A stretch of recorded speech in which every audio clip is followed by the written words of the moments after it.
بسم اللہ الرحمن الرحیم۔ کیا ہم اس جانور کی قربانی کر سکتے ہیں جس جانور کے پیدائشی طور پر سینگ نہیں ہے؟ جب سے پیدا ہوا ہے تو اس کے سینگ نہیں ہیں، کیا ہم اس کی قربانی کر سکتے ہیں؟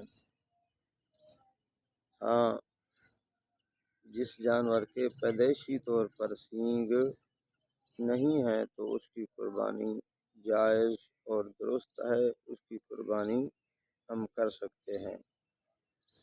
اور اگر کسی جانور کے سینگ کا اوپر والا جو خول ہے وہ ٹوٹ گیا ہے تو اس کی بھی قربانی جائز اور درست ہے۔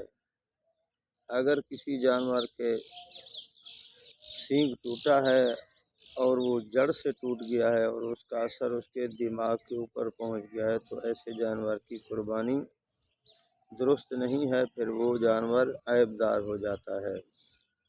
تو اگر جانور کے سینگ کا اوپر والا خول ٹوٹا ہے یا جس جانور کے پیدائشی طور پر سینگ نہیں ہے تو ایسے جانور کی آپ قربانی کر سکتے ہیں، وہ قربانی کے لائق ہے اور اس کی بلا کراہت آپ قربانی کر سکتے ہیں۔